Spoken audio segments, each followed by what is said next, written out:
The Strange Case of Dr. Jekyll and Mr. Hyde, by Robert Louis Stevenson. Story of the Door. Mr. Utterson the lawyer was a man of a rugged countenance that was never lighted by a smile. Cold, scanty, and embarrassed in discourse, backward in sentiment, lean, long, dusty, dreary, and yet somehow lovable. At friendly meetings, and when the wine was to his taste, something eminently human beaconed from his eye. Something indeed which never found its way into his talk, but which spoke not only in these silent symbols of the after-dinner face, but more often and loudly in the acts of his life. He was austere with himself, drank gin when he was alone, to mortify a taste for vintages, and though he enjoyed the theatre, had not crossed the doors of one for 20 years. But he had an approved tolerance for others, sometimes wondering, almost with envy, at the high pressure of spirits involved in their misdeeds, and in any extremity inclined to help rather than to reprove. "I incline to Cain's heresy," he used to say quaintly. "I let my brother go to the devil in his own way." In this character, it was frequently his fortune to be the last reputable acquaintance and the last good influence in the lives of down-going men. And to such as these, so long as they came about his chambers, he never marked a shade of change in his demeanor. No doubt the feat was easy to Mr. Utterson, for he was undemonstrative at the best, and even his friendship seemed to be founded in a similar catholicity of good nature. It is the mark of a modest man to accept his friendly circle ready-made from the hands of opportunity, and that was the lawyer's way. His friends were those of his own blood, or those whom he had known the longest. His affections, like ivy, were the growth of time. They implied no aptness in the object. Hence, no doubt, the bond that united him to Mr. Richard Enfield, his distant kinsman, the well-known man about town. It was a nut to crack for many what these two could see in each other, or what subject they could find in common. It was reported by those who encountered them in their Sunday walks that they said nothing, looked singularly dull, and would hail with obvious relief the appearance of a friend. For all that, the two men put the greatest store by these excursions, counted them the chief jewel of each week, and not only set aside occasions of pleasure, but even resisted the calls of business, that they might enjoy them uninterrupted. It chanced on one of these rambles that their way led them down a by-street in a busy quarter of London. The street was small, and what is called quiet, but it drove a thriving trade on the weekdays. The inhabitants were all doing well, it seemed, and all emulously hoping to do better still, and laying out the surplus of their grains in coquetry, so that the shop fronts stood along that thoroughfare with an air of invitation, like rows of smiling saleswomen. Even on Sunday, when it veiled its more florid charms and lay comparatively empty of passage, the street shone out in contrast to its dingy neighborhood, like a fire in a forest, and with its freshly painted shutters, well-polished brasses, and general cleanliness and gaiety of note, instantly caught and pleased the eye of the passenger.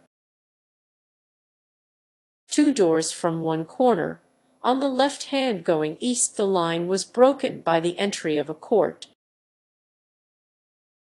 and just at that point a certain sinister block of building thrust forward its gable on the street. It was 2 stories high, showed no window, nothing but a door on the lower story, and a blind forehead of discolored wall on the upper, and bore in every feature the marks of prolonged and sordid negligence. The door, which was equipped with neither bell nor knocker, was blistered and distained. Tramps slouched into the recess and struck matches on the panels. Children kept shop upon the steps. The schoolboy had tried his knife on the mouldings, and for close on a generation no one had appeared to drive away these random visitors, or to repair their ravages. Mr. Enfield and the lawyer were on the other side of the by-street, but when they came abreast of the entry, the former lifted up his cane and pointed. "Did you ever remark that door?" he asked. And when his companion had replied in the affirmative, "It is connected in my mind," added he, "with a very odd story." "Indeed," said Mr. Utterson, with a slight change of voice, "and what was that?" "Well, it was this way," returned Mr. Enfield. "I was coming home from some place at the end of the world, about 3 o'clock of a black winter morning, and my way lay through a part of town where there was literally nothing to be seen but lamps, street after street, and all the folks asleep street after street, all lighted up as if for a procession, and all as empty as a church, till at last I got into that state of mind when a man listens and listens, and begins to long for the sight of a policeman. All at once I saw 2 figures, one a little man who was stumping along eastward at a good walk. Well, sir, the 2 ran into one another naturally enough at the corner, and then came the horrible part of the thing. For the man trampled calmly over the child's body and left her screaming on the ground. It sounds nothing to hear, but it was hellish to see.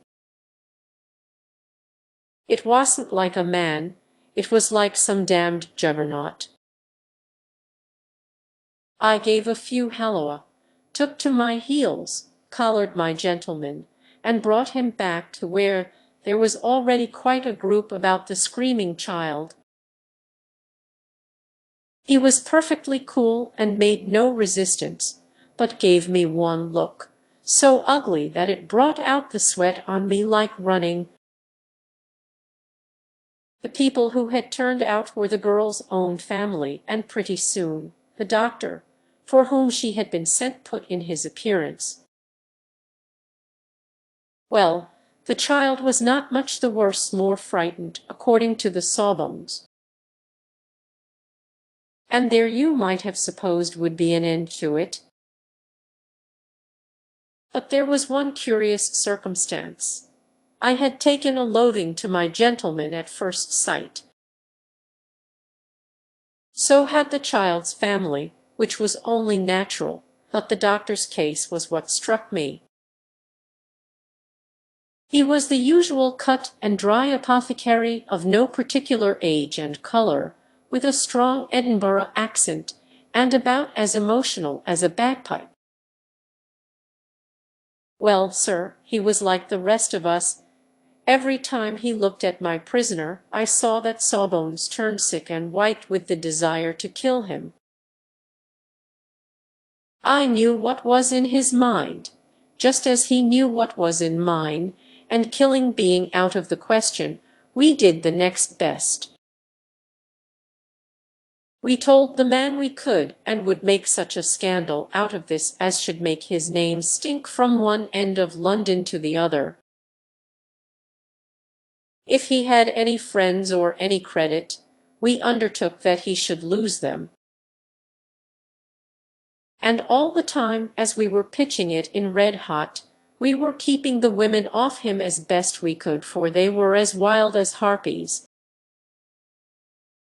I never saw a circle of such hateful faces, and there was the man in the middle, with a kind of black sneering coolness, frightened too. I could see that, but carrying it off, sir, really like Satan. If you choose to make capital out of this accident, said he, I am naturally helpless. No gentleman but wishes to avoid a scene, says he, name your figure. Well, we screwed him up to £100 for the child's family. He would have clearly liked to stick out. But there was something about the lot of us that meant mischief, and at last he struck. The next thing was to get the money, and where do you think he carried us but to that place with the door, whipped out a key, went in, and presently came back with the matter of £10 in gold and a cheque for the balance on counts, drawn payable to bearer, and signed with a name that I can't mention, though it's one of the points of my story. But it was a name at least very well known, and often printed. The figure was stiff, but the signature was good for more than that if it was only genuine. I took the liberty of pointing out to my gentleman that the whole business looked apocryphal, and that a man does not, in real life, walk into a cellar door at 4 in the morning and come out with another man's cheque for close upon £100. But he was quite easy and sneering. Set your mind at rest, says he. I will stay with you till the banks open and cash the cheque myself. So we all set off, the doctor, and the child's father, and our friend and myself, and passed the rest of the night in my chambers. And next day, when we had breakfasted, went in a body to the bank. I gave in the cheque myself, and said I had every reason to believe it was a forgery. Not a bit of it. The cheque was genuine. Tut, tut, said Mr. Utterson. I see you feel as I do, said Mr. Enfield. Yes, it's a bad story. For my man was a fellow that nobody could have to do with, a really damnable man, and the person that drew the cheque is the very pink of the proprieties. Celebrated too, and what makes it worse, one of your fellows who do what they call good. Blackmail, I suppose, an honest man paying through the nose for some of the capers of his youth. Blackmail House is what I call the place with the door, in consequence. Though even that, you know, is far from explaining all, he added, and with the words fell into a vein of musing. From this he was recalled by Mr. Utterson asking rather suddenly, "And you don't know if the drawer of the cheque lies there?" "A likely place, is't it?" returned Mr. Enfield. "But I happen to have noticed his address. He lives in some square or other, and you never asked about the place with the door," said Mr. Utterson. "No, sir. I had a delicacy," was the reply. "I feel very strongly about putting questions. It partakes too much of the style of the Day of Judgment. You start a question, and it's like starting a stone. You sit quietly on the top of a hill, and away the stone goes, starting others, and presently some bland old bird, the last you would have thought of, is knocked on the head in his own back garden, and the family have to change their name. No, sir, I make it a rule of mine. The more it looks like Queer Street, the less I ask. A very good rule, too, said the lawyer. But I have studied the place for myself, continued Mr. Enfield.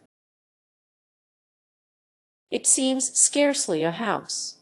There is no other door, and nobody goes in or out of that one but once in a great while. The gentleman of my adventure. There are 3 windows looking on the court on the first floor. None below.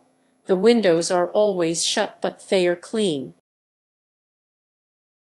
And then there is a chimney which is generally smoking, so somebody must live there. And yet it's not so sure, for the buildings are so packed together about the court that it's hard to say where one ends and another begins.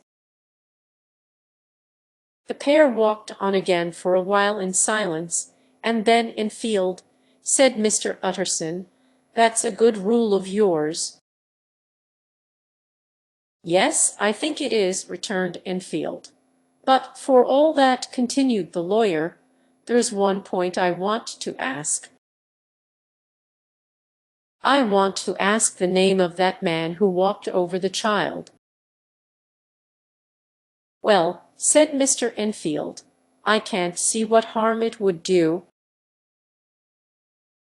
It was a man of the name of Hyde, H.M., said Mr. Utterson. What sort of a man is he to see? He is not easy to describe. There is something wrong with his appearance, something displeasing, something downright detestable. I never saw a man I so disliked, and yet I scarce know why.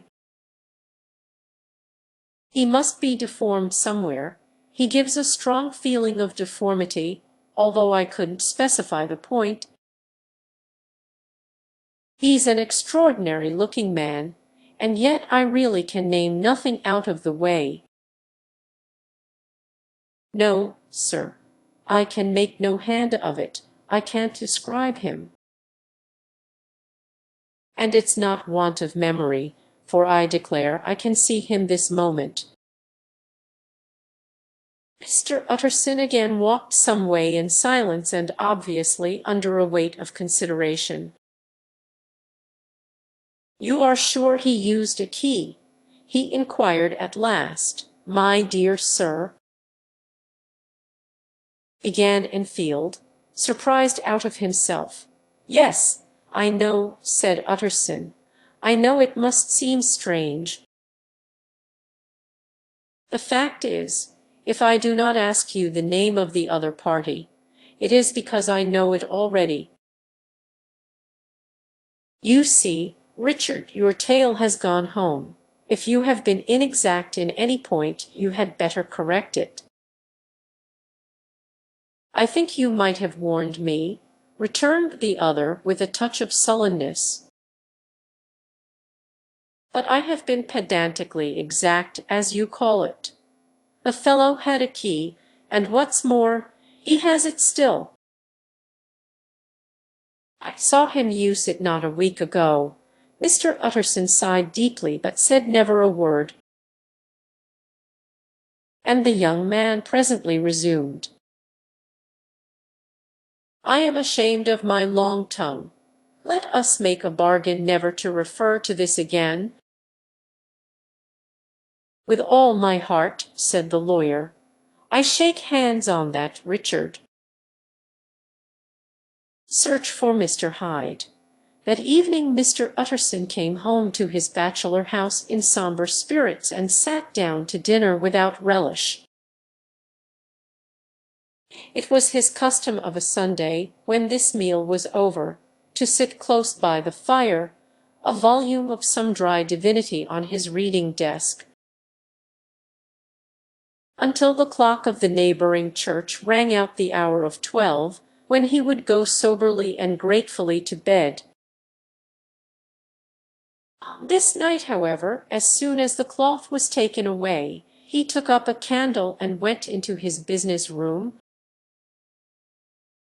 There he opened his safe, took from the most private part of it a document endorsed on the envelope as Dr. Jekyll's will, and sat down with a clouded brow to study its contents. The will was holograph, for Mr. Utterson, though he took charge of it now that it was made, had refused to lend the least assistance in the making of it. It provided not only that, in case of the decease of Henry Jekyll, M.D., D.C.L., LL.D., F.R.S., etc., all his possessions were to pass into the hands of his friend and benefactor Edward Hyde, but that in case of Dr. Jekyll's disappearance or unexplained absence for any period exceeding 3 calendar months, the said Edward Hyde should step into the said Henry Jekyll's shoes without further delay and free from any burthen or obligation beyond the payment of a few small sums to the members of the doctor's household. This document had long been the lawyer's eyesore. It offended him both as a lawyer and as a lover of the sane and customary sides of life. To whom the fanciful was the immodest, and hitherto it was his ignorance of Mr. Hyde that had swelled his indignation. Now, by a sudden turn, it was his knowledge. It was already bad enough when the name was but a name of which he could learn no more.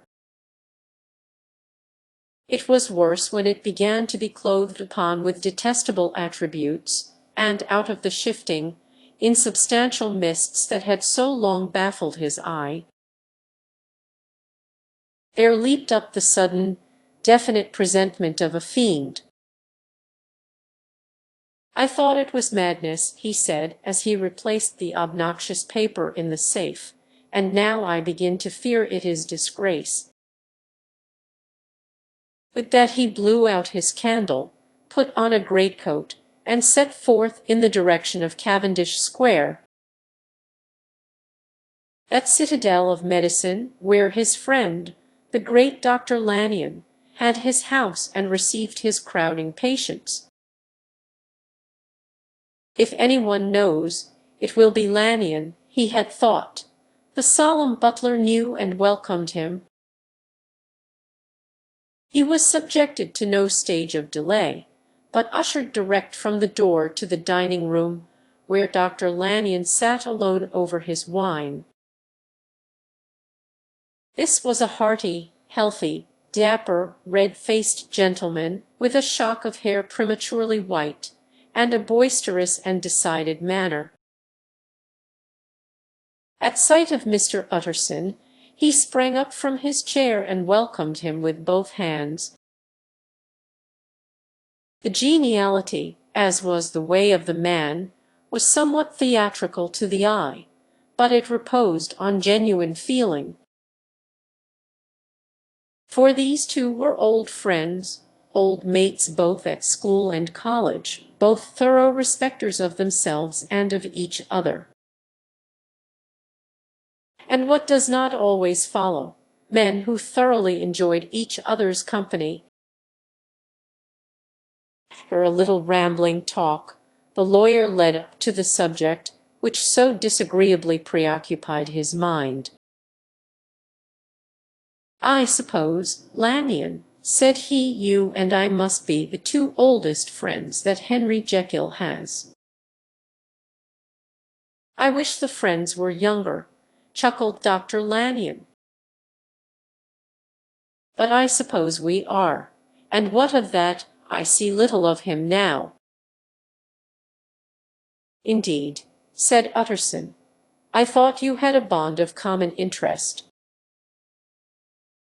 "We had," was the reply, "but it is more than 10 years since Henry Jekyll became too fanciful for me. He began to go wrong in mind, and though of course I continue to take an interest in him for old sake's sake, As they say, I see and I have seen devilish little of the man. Such unscientific balderdash, added the doctor, flushing suddenly purple, would have estranged Damon and Pythias. This little spirit of temper was somewhat of a relief to Mr. Utterson. They have only differed on some point of science, he thought, and being a man of no scientific passions except in the matter of conveyancing. He even added, "It is nothing worse than that." He gave his friend a few seconds to recover his composure, and then approached the question he had come to put. "Did you ever come across a product of his one Hyde?" he asked. "Hyde," repeated Lanyon. "Nobber never heard of him, since my time." That was the amount of information that the lawyer carried back with him to the great, dark bed on which he tossed to and fro, until the small hours of the morning began to grow large. It was a night of little ease to his toiling mind, toiling in mere darkness and besieged by questions. 6 o'clock struck on the bells of the church that was so conveniently near to Mr. Utterson's dwelling, and still he was digging at the problem. Hitherto it had touched him on the intellectual side alone, but now his imagination also was engaged, or rather enslaved. And as he lay and tossed in the gross darkness of the night and the curtained room, Mr. Enfield's tale went by before his mind in a scroll of lighted pictures. He would be aware of the great field of lamps of a nocturnal city, then of the figure of a man walking swiftly,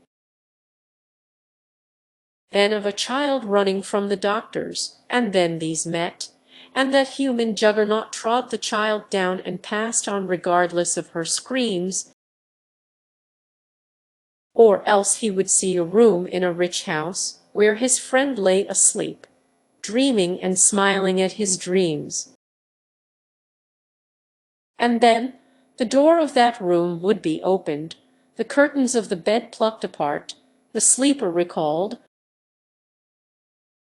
and lo, there would stand by his side a figure to whom power was given, and even at that dead hour he must rise and do its bidding. The figure in these two phases haunted the lawyer all night, and if at any time he dozed over, it was but to see it glide more stealthily through sleeping houses, or move the more swiftly and still the more swiftly, even to dizziness, through wider labyrinths of lamplighted city, and at every street corner crush a child and leave her screaming. And still the figure had no face by which he might know it. Even in his dreams, it had no face, or one that baffled him and melted before his eyes. And thus it was that there sprang up and grew apace in the lawyer's mind a singularly strong, almost an inordinate, curiosity to behold the features of the real Mr. Hyde. If he could but once set eyes on him, he thought the mystery would lighten and perhaps roll altogether away, as was the habit of mysterious things when well examined. He might see a reason for his friend's strange preference or bondage, call it which you please, and even for the startling clause of the will. At least it would be a face worth seeing, the face of a man who was without bowels of mercy, a face which had but to show itself to raise up, in the mind of the unimpressionable Enfield, a spirit of enduring hatred. From that time forward, Mr. Utterson began to haunt the door in the by-street of shops. In the morning before office hours, at noon when business was plenty and time scarce, at night under the face of the fogged city moon. By all lights, and at all hours of solitude or concourse, the lawyer was to be found on his chosen post. If he be Mr. Hyde, he had thought, I shall be Mr. Seek. And at last his patience was rewarded. It was a fine dry night, frost in the air, the streets as clean as a ballroom floor, the lamps unshaken by any wind, drawing a regular pattern of light and shadow. By 10 o'clock, when the shops were closed, the by-street was very solitary, and, in spite of the low growl of London from all round, very silent. Small sounds carried far. Domestic sounds out of the houses were clearly audible on either side of the roadway, and the rumor of the approach of any passenger preceded him by a long time. Mr. Utterson had been some minutes at his post, when he was aware of an odd light footstep drawing near. In the course of his nightly patrols, he had long grown accustomed to the quaint effect with which the footfalls of a single person, while he is still a great way off, suddenly spring out distinct from the vast hum and clatter of the city. Yet his attention had never before been so sharply and decisively arrested, and it was with a strong, superstitious prevision of success that he withdrew into the entry of the court.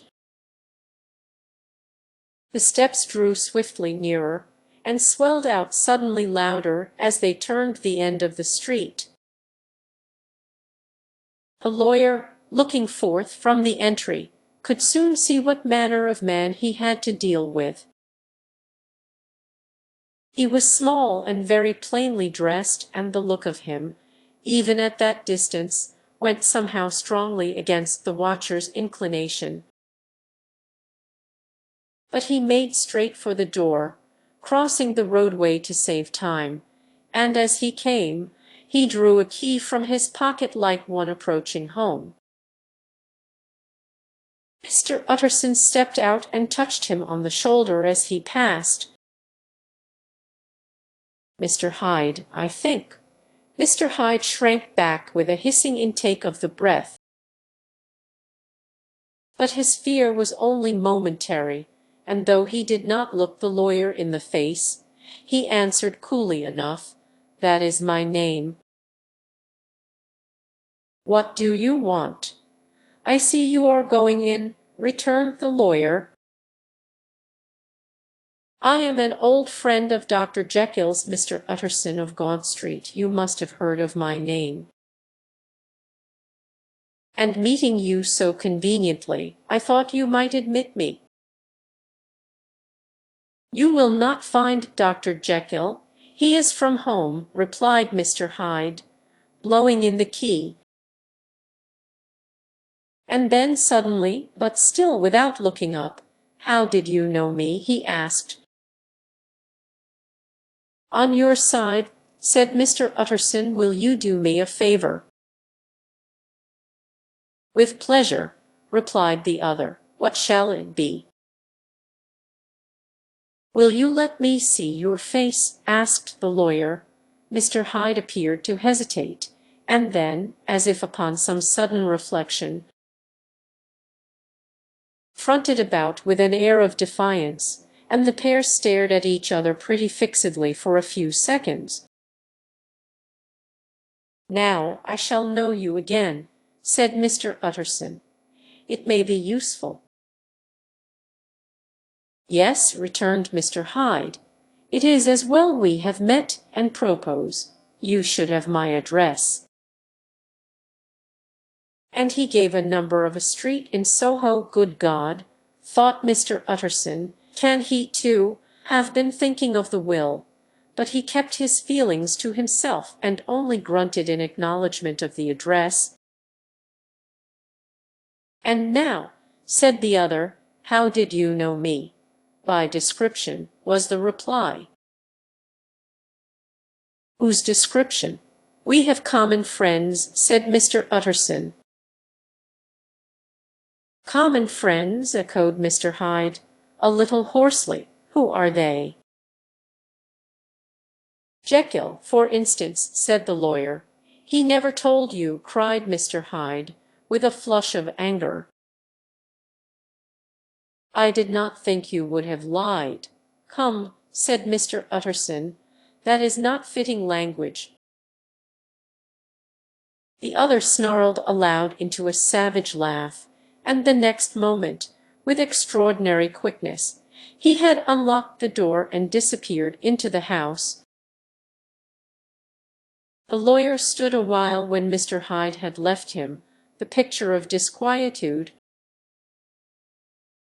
Then he began slowly to mount the street, pausing every step or two, and putting his hand to his brow like a man in mental perplexity.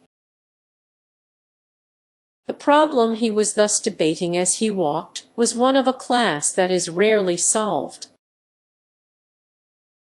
Mr. Hyde was pale and dwarfish. He gave an impression of deformity without any nameable malformation. He had a displeasing smile. He had borne himself to the lawyer with a sort of murderous mixture of timidity and boldness, and he spoke with a husky, whispering and somewhat broken voice. All these were points against him, but not all of these together could explain the hitherto unknown disgust, loathing and fear with which Mr. Utterson regarded him. "There must be something else," said the perplexed gentleman. "There is something more, if I could find a name for it." "God bless me, the man seems hardly human, something troglodytic, shall we say, or can it be the old story of Dr. Fell, or is it the mere radiance of a foul soul that thus transpires through and transfigures its clay continent? The last, I think, for, oh, my poor old Harry Jekyll, if ever I read Satan's signature upon a face, it is on that of your new friend." Round the corner from the by-street there was a square of ancient, handsome houses, now for the most part decayed from their high estate and let in flats and chambers to all sorts and conditions of men. Map engravers, architects, shady lawyers, and the agents of obscure enterprises.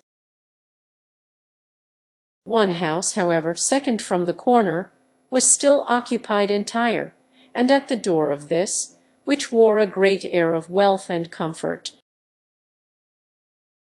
though it was now plunged in darkness except for the fanlight, Mr. Utterson stopped and knocked. A well-dressed, elderly servant opened the door. "Is Dr. Jekyll at home?" Poole asked the lawyer. "I will see, Mr. Utterson," said Poole, admitting the visitor, as he spoke, into a large, low-roofed, comfortable hall paved with flags, warmed after the fashion of a country house by a bright, open fire, and furnished with costly cabinets of oak. "Will you wait here by the fire, sir, or shall I give you a light in the dining-room?" "Here, thank you," said the lawyer, and he drew near and leaned on the tall fender. This hall, in which he was now left alone, was a pet fancy of his friend the doctor's, and Utterson himself was wont to speak of it as the pleasantest room in London.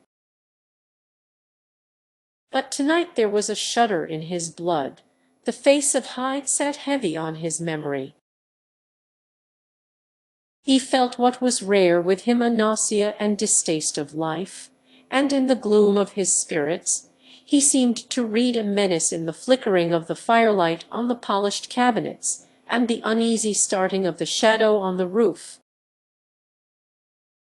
He was ashamed of his relief when Poole presently returned to announce that Dr. Jekyll was gone out. "I saw Mr. Hyde go in by the old dissecting room, Poole," he said. "Is that right, when Dr. Jekyll is from home?" "Quite right, Mr. Utterson, sir," replied the servant. "Mr. Hyde has a key. Your master seems to repose a great deal of trust in that young man, Poole," resumed the other musingly. "Yes, sir, he does indeed," said Poole. "We have all orders to obey him." "I do not think I ever met Mr. Hyde?" asked Utterson. "Oh dear no, sir." "He never dines here," replied the butler. "Indeed, we see very little of him on this side of the house. He mostly comes and goes by the laboratory. Well, good night, Poole." "Good night, Mr. Utterson." And the lawyer set out homeward with a very heavy heart. "Poor Harry Jekyll," he thought, "my mind misgives me he is in deep waters. He was wild when he was young. A long while ago, to be sure, but in the law of God there is no statute of limitations. Aye, it must be that, the ghost of some old sin, the cancer of some concealed disgrace, punishment coming. Pete Claudio, years after memory has forgotten and self-love condoned the fault. And the lawyer, scared by the thought, brooded a while on his own past, groping in all the corners of memory, lest by chance some jack in the box of an old iniquity should leap to light there. His past was fairly blameless. Few men could read the rolls of their life with less apprehension. Yet he was humbled to the dust by the many ill things he had done, and raised up again into a sober and fearful gratitude by the many he had come so near to doing yet avoided. And then, by a return on his former subject, he conceived a spark of hope. This Master Hyde, if he were studied, thought he, must have secrets of his own, black secrets by the look of him. Secrets compared to which poor Jekyll's worst would be like sunshine. Things cannot continue as they are. It turns me cold to think of this creature stealing like a thief to Harry's bedside. Poor Harry, what awakening, and the danger of it, for if this Hyde suspects the existence of the will, he may grow impatient to inherit. I must put my shoulders to the wheel if Jekyll will but let me," he added. "If Jekyll will only let me," for once more he saw before his mind's eye, as clear as transparency, the strange clauses of the will. Dr. Jekyll was quite at ease. A fortnight later, by excellent good fortune, the doctor gave one of his pleasant dinners to some 5 or 6 old cronies, all intelligent, reputable men, and all judges of good wine, and Mr. Utterson so contrived that he remained behind after the others had departed. This was no new arrangement, but a thing that had befallen many scores of times.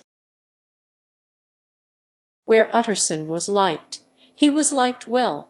Hosts loved to detain the dry lawyer when the light-hearted and loose-tongued had already their foot on the threshold.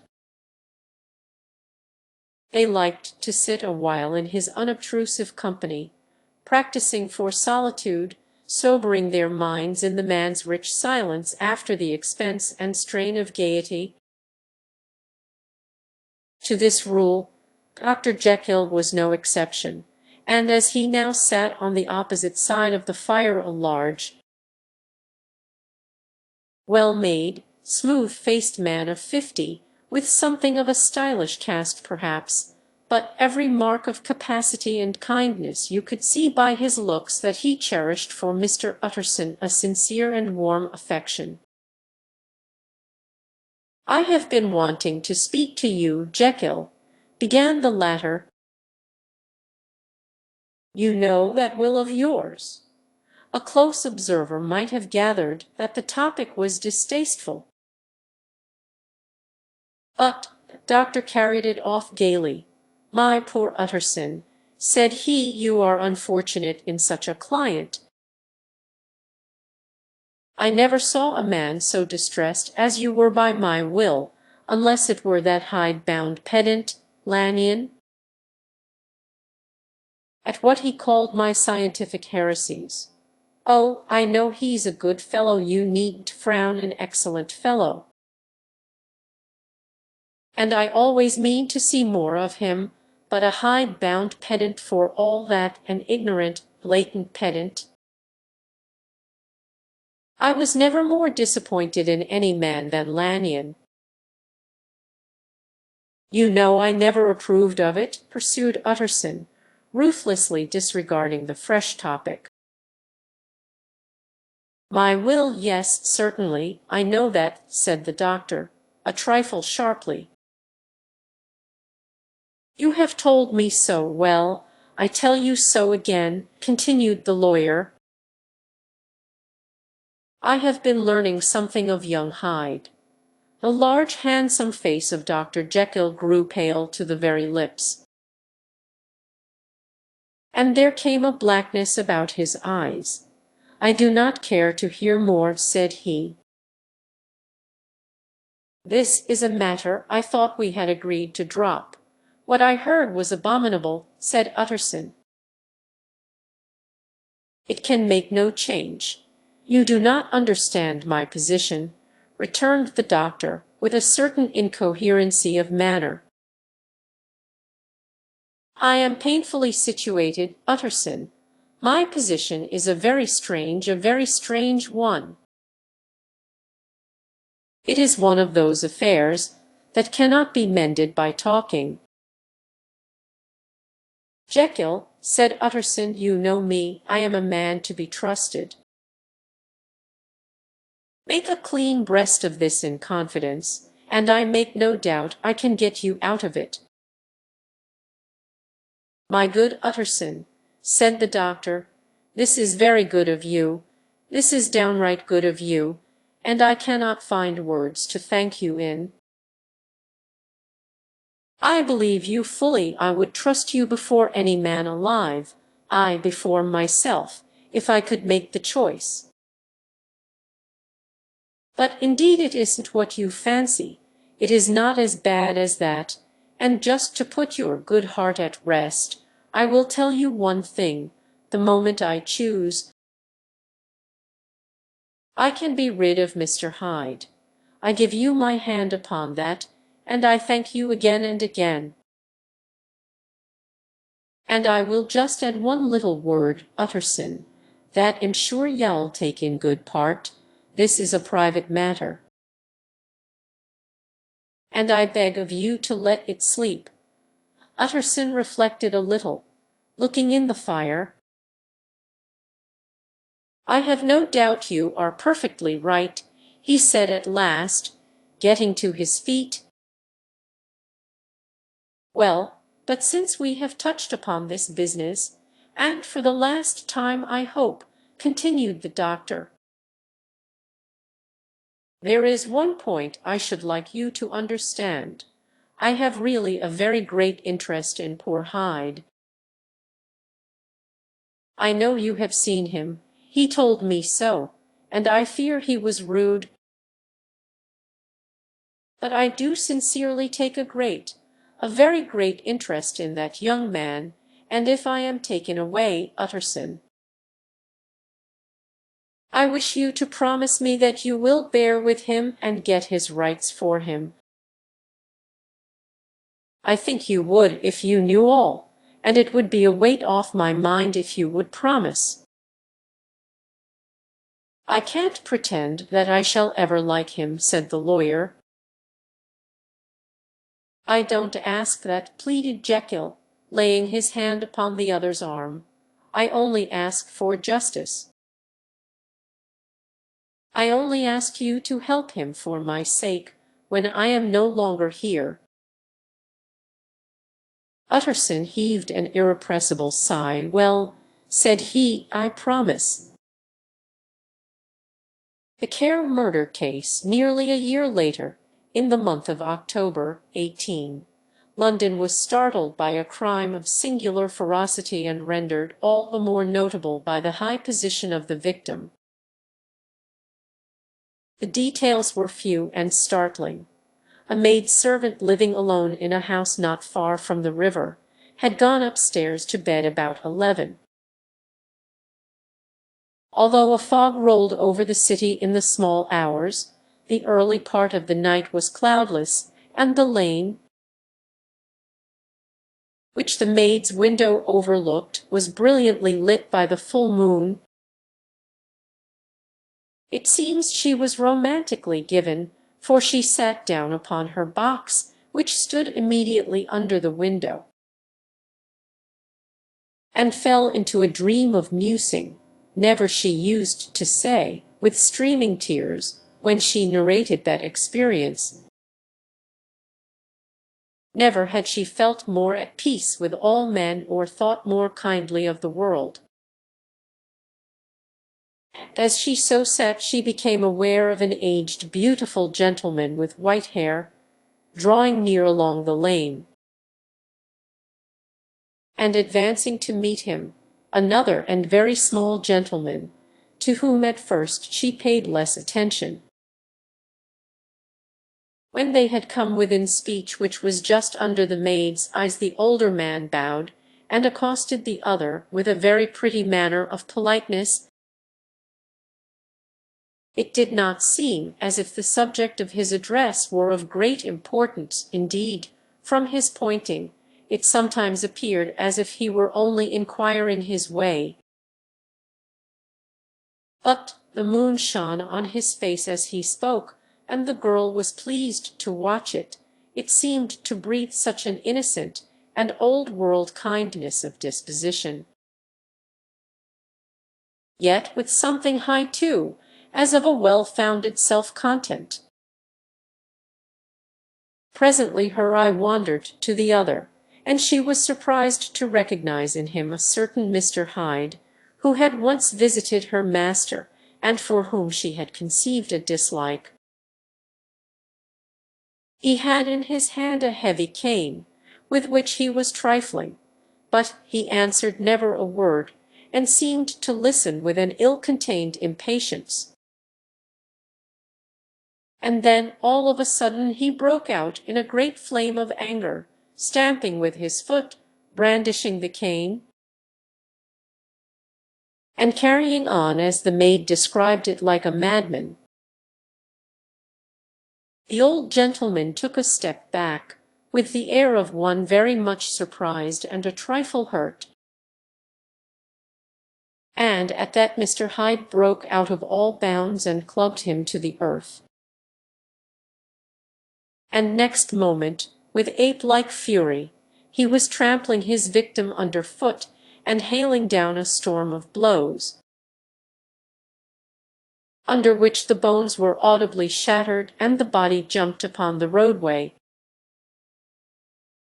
At the horror of these sights and sounds, the maid fainted. It was 2 o'clock when she came to herself and called for the police. The murderer was gone long ago, but there lay his victim in the middle of the lane, incredibly mangled. The stick with which the deed had been done, although it was of some rare and very tough and heavy wood, had broken in the middle under the stress of this insensate cruelty, and one splintered half had rolled in the neighboring gutter. The other, without doubt, had been carried away by the murderer. A purse and gold watch were found upon the victim, but no cards or papers, except a sealed and stamped envelope, which he had been probably carrying to the post, and which bore the name and address of Mr. Utterson. This was brought to the lawyer the next morning, before he was out of bed, and he had no sooner seen it and been told the circumstances than he shot out a solemn lip. "I shall say nothing till I have seen the body," said he. "This may be very serious. Have the kindness to wait while I dress." And with the same grave countenance he hurried through his breakfast and drove to the police station, whither the body had been carried. As soon as he came into the cell, he nodded. "Yes," said he, "I recognize him." "I am sorry to say that this is Sir Danvers' care." "Good God, sir!" exclaimed the officer. "Is it possible?" And the next moment his eye lighted up with professional ambition. "This will make a deal of noise," he said, "and perhaps you can help us to the man." And he briefly narrated what the maid had seen, and showed the broken stick. Mr. Utterson had already quailed at the name of Hyde, but when the stick was laid before him, he could doubt no longer. Broken and battered as it was, he recognized it for one that he had himself presented many years before to Henry Jekyll. "Is this Mr. Hyde a person of small stature?" he inquired. "Particularly small and particularly wicked-looking, is what the maid calls him," said the officer. Mr. Utterson reflected, and then, raising his head, "If you will come with me in my cab," he said, "I think I can take you to his house." It was by this time about 9 in the morning, and the first fog of the season. A great chocolate-colored pall lowered over heaven, but the wind was continually charging and routing these embattled vapors, so that as the cab crawled from street to street, Mr. Utterson beheld a marvelous number of degrees and hues of twilight. For here it would be dark like the back end of evening, and there would be a glow of a rich, lurid brown, like the light of some strange conflagration, and here, for a moment, the fog would be quite broken up, and a haggard shaft of daylight would glance in between the swirling wreaths. The dismal quarter of Soho seen under these changing glimpses, with its muddy ways and slatternly passengers, and its lamps, which had never been extinguished or had been kindled afresh to combat this mournful re-invasion of darkness, seemed, in the lawyer's eyes, like a district of some city in a nightmare. The thoughts of his mind, besides, were of the gloomiest dye, and when he glanced at the companion of his drive, he was conscious of some touch of that terror of the law and the law's officers, which may at times assail the most honest. As the cab drew up before the address indicated, the fog lifted a little and showed him a dingy street, a gin palace, a low French eating-house, a shop for the retail of penny numbers and twopenny salads, many ragged children huddled in the doorways, and many women of many different nationalities passing out, key in hand, to have a morning glass. And the next moment the fog settled down again upon that part, as brown as umber, and cut him off from his blackguardly surroundings. This was the home of Henry Jekyll's favorite, of a man who was heir to £250,000. An ivory-faced and silvery-haired old woman opened the door. She had an evil face, smoothed by hypocrisy, but her manners were excellent. Yes, she said, this was Mr. Hyde's, but he was not at home. He had been in that night very late, but he had gone away again in less than an hour.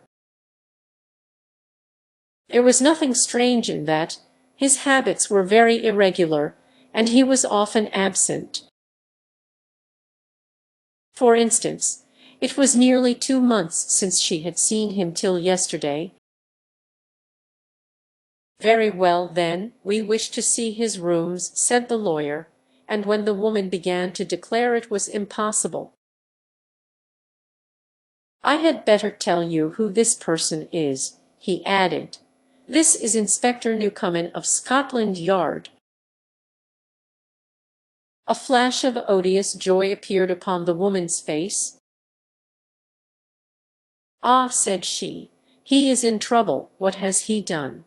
Mr. Utterson and the inspector exchanged glances. He don't seem a very popular character, observed the latter. And now, my good woman, just let me and this gentleman have a look about us. In the whole extent of the house, which but for the old woman remained otherwise empty, Mr. Hyde had only used a couple of rooms, but these were furnished with luxury and good taste. A closet was filled with wine, the plate was of silver, the napery elegant, a good picture hung upon the walls, a gift as Utterson supposed from Henry Jekyll, who was much of a connoisseur, and the carpets were of many plies and agreeable in colour.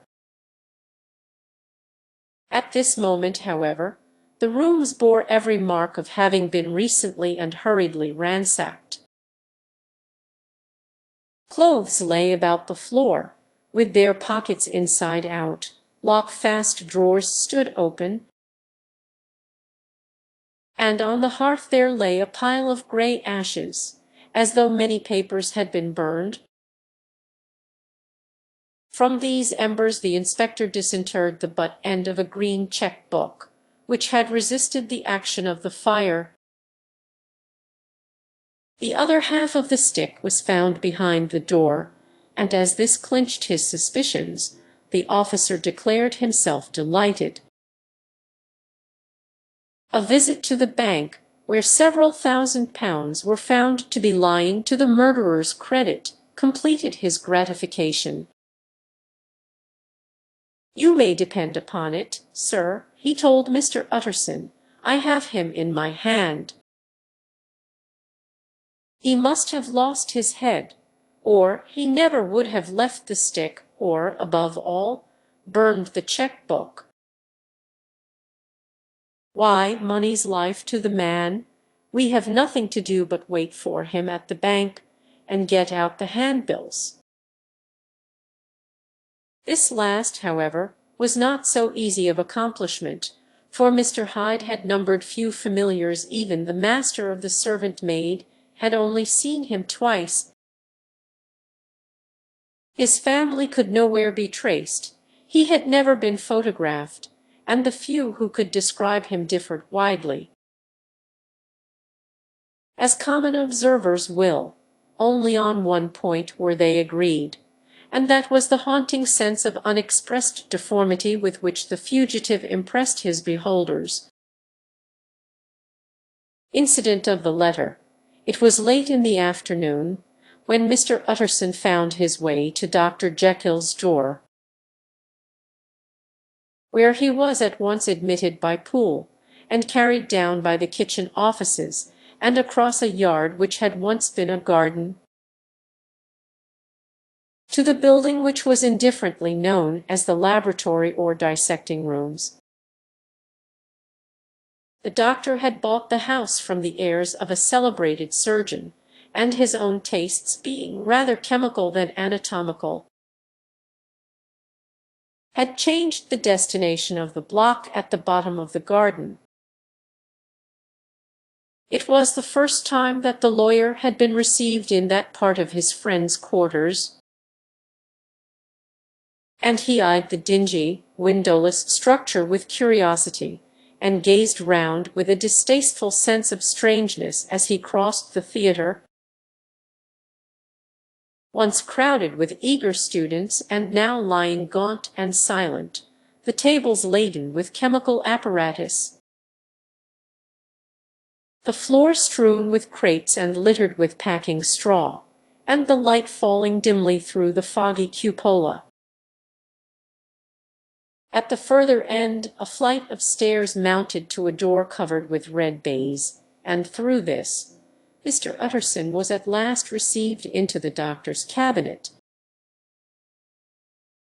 It was a large room fitted round with glass presses, furnished, among other things, with a cheval glass and a business table, and looking out upon the court by 3 dusty windows barred with iron. The fire burned in the grate, a lamp was set lighted on the chimney shelf, for even in the houses the fog began to lie thickly.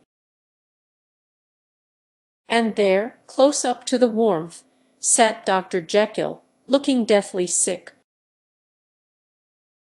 He did not rise to meet his visitor, but held out a cold hand and bade him welcome in a changed voice. "And now," said Mr. Utterson, as soon as Poole had left them, "you have heard the news." The doctor shuddered. "They were crying it in the square," he said. "I heard them in my dining room." "One word," said the lawyer. "Care was my client, but so are you, and I want to know what I am doing." "You have not been mad enough to hide this fellow, Utterson, I swear to God," cried the doctor. "I swear to God I will never set eyes on him again. I bind my honor to you that I am done with him in this world. It is all at an end. And indeed he does not want my help. You do not know him as I do. He is safe. He is quite safe, mark my words. He will never more be heard of." The lawyer listened gloomily. He did not like his friend's feverish manner. "You seem pretty sure of him," said he, "and for your sake, I hope you may be right. If it came to a trial, your name might appear." "I am quite sure of him," replied Jekyll. "I have grounds for certainty that I cannot share with any one. But there is one thing on which you may advise me. I have received a letter, and I am at a loss whether I should show it to the police. I should like to leave it in your hands, Utterson. You would judge wisely, I am sure. I have so great a trust in you, you fear, I suppose, that it might lead to his detection?" asked the lawyer. "No," said the other. "I cannot say that I care what becomes of Hyde. I am quite done with him. I was thinking of my own character, which this hateful business has rather exposed." Utterson ruminated a while. He was surprised at his friend's selfishness, and yet relieved by it. "Well," said he at last, "let me see the letter." The letter was written in an odd, upright hand, and signed Edward Hyde, and it signified, briefly enough, that the writer's benefactor, Dr. Jekyll, whom he had long so unworthily repaid for 1,000 generosities, need labor under no alarm for his safety, as he had means of escape on which he placed a sure dependence. The lawyer liked this letter well enough. It put a better color on the intimacy than he had looked for, and he blamed himself for some of his past suspicions. "Have you the envelope?" he asked. "I burned it," replied Jekyll, "before I thought what I was about." But it bore no postmark. The note was handed him. "Shall I keep this and sleep upon it?" asked Utterson. "I wish you to judge for me entirely," was the reply.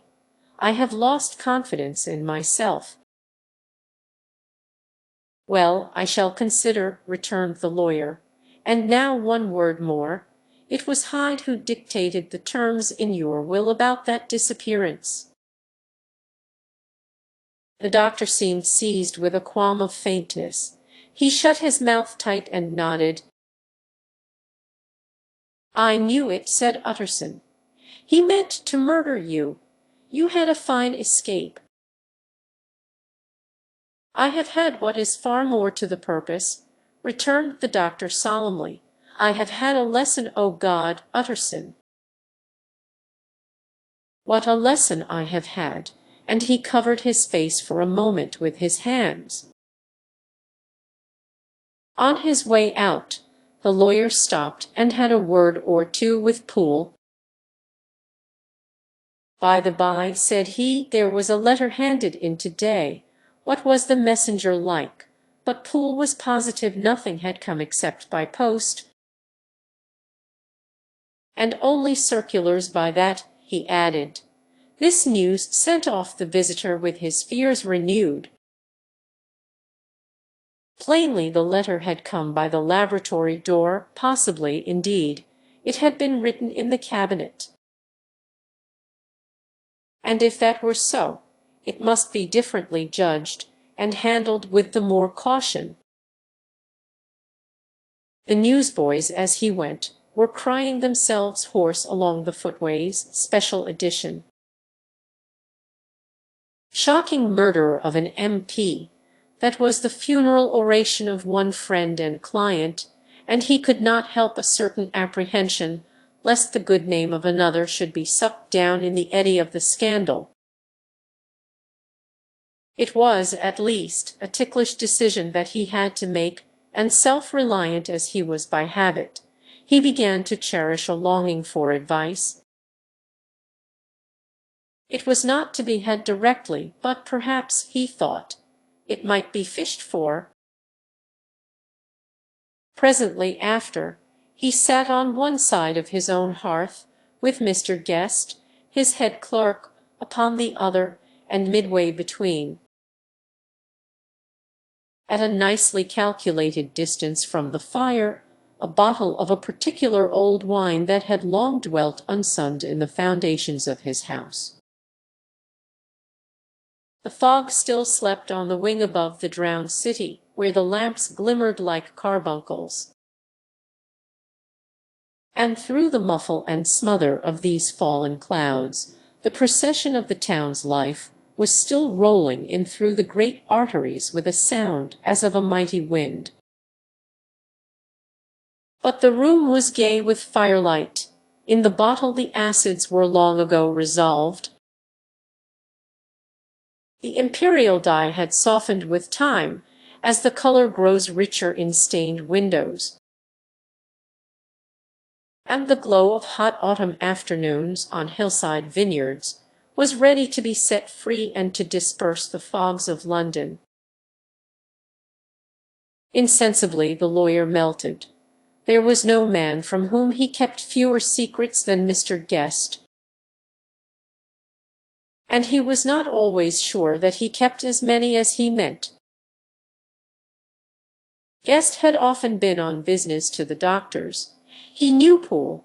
He could scarce have failed to hear of Mr. Hyde's familiarity about the house. He might draw conclusions. Was it not as well, then, that he should see a letter which put that mystery to right, and above all, since Guest being a great student and critic of handwriting, would consider the step natural and obliging. The clerk, besides, was a man of counsel. He could scarce read so strange a document without dropping a remark. And by that remark Mr. Utterson might shape his future course. "This is a sad business about Sir Danvers," he said. "Yes, sir, indeed. It has elicited a great deal of public feeling," returned Guest. "The man, of course, was mad." "I should like to hear your views on that," replied Utterson. "I have a document here in his handwriting. It is between ourselves, for I scarce know what to do about it.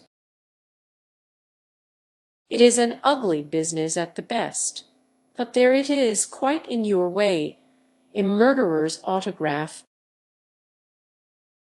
Guest's eyes brightened, and he sat down at once and studied it with passion. "No, sir," he said, "not mad, but it is an odd hand, and by all accounts a very odd writer," added the lawyer. Just then the servant entered with a note. "Is that from Dr. Jekyll, sir?" inquired the clerk. "I thought I knew the writing. Anything private, Mr. Utterson?" "Only an invitation to dinner. Why do you want to see it?" "One moment. I thank you, sir," and the clerk laid the 2 sheets of paper alongside and sedulously compared their contents. "Thank you, sir," he said at last, returning both. "It's a very interesting autograph." There was a pause, during which Mr. Utterson struggled with himself. "Why did you compare them, Guest?" he inquired suddenly. "Well, sir," returned the clerk, "there's a rather singular resemblance. The 2 hands are in many points identical, only differently sloped." "Rather quaint," said Utterson. "It is, as you say, rather quaint," returned Guest. "I wouldn't speak of this note, you know," said the master. "No, sir," said the clerk, "I understand." But no sooner was Mr. Utterson alone that night than he locked the note into his safe, where it reposed from that time forward. What, he thought, Henry Jekyll forged for a murderer, and his blood ran cold in his veins,